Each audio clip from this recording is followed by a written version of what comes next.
about to say. So since I left in my last video, try not to laugh. But let's see this one. It says, maybe the most mythical creature under the sea is the magic. So this video is about mermaids real. So let's see it. Oh, mermaid. But have you ever stopped and wondered, were mermaids ever real? Let's find out on today's episode of Legends about creatures that are half human, half animal are fairly common in folklore from around the world, and mermaids are probably the most popular of the aquatic hybrids. Many folklorists believe that stories about mythical mermaids date back to ancient sightings of dugongs, a marine mammal that's related to the manatee. According to their theory, sailors would tell tall tales about dugong sightings they had while at sea. Those stories would be told and retold again and again, and over time, stories about the dugong turned into stories about creatures that were half human, half fish. So what gives? Were the sailors just exaggerating, or could mermaids actually be real?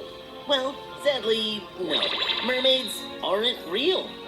But that might make you wonder, if mermaids aren't real, why has the myth survived for so long? Well, as time passed, the lore and legend... I just wanted to know if they're real or fake. That's all. Okay? Let's see if unicorns are real. Hey guys, I'm taking over this week's episode to find out the answer to something I've been dying to know. Were unicorns ever real?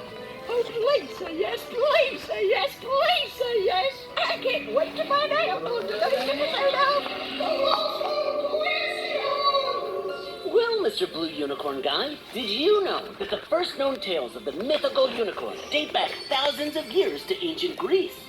The very first description we have of a unicorn comes from a Greek historian about 2,500 years ago. He said it had a white body, a purple head, blue eyes, and a multicolored horn, red at the tip, black in the middle, and white at the bottom. Like dragons, giants, or other mythical creatures, most people at the time just assumed that unicorns were real. Over time, people also started believing that unicorn horns could cure poisoning and purify water. This was bad news for narwhal populations, because while unicorns might have been a legend, narwhals were very real, and their horns could be sold as fake unicorn horns. In fact, the throne of the Kingdom of Denmark was even made of narwhal horns. So did the mythical unicorn ever really exist? No, but what if I told you another type of unicorn actually did roam the earth almost 30,000... Okay, they're not real, so let's see this one. What does Katie's Price want to do? There's so many things I want to do. Does he know? I haven't told him yet. Tell him the truth. He deserves that. Katie!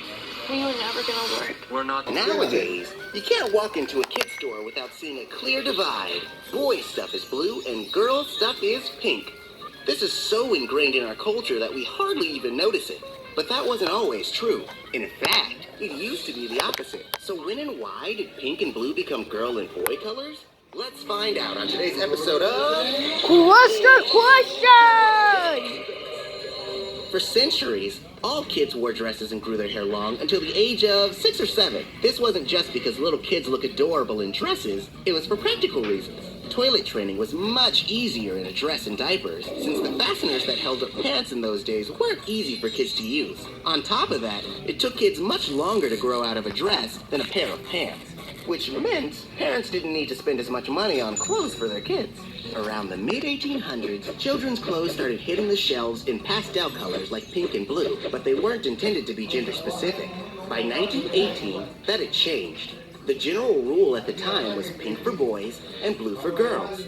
The reason, according to an article from that year, was, quote, Pink being more decided and a stronger color is more suitable for the boy, while blue, which is more delicate and dainty, is prettier for the girl.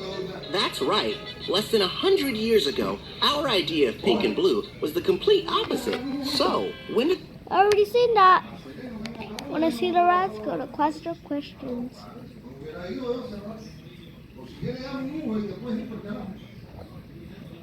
So, I am super bored. I have nothing to do but watch my iPad, but bad news. Only that much? Seriously?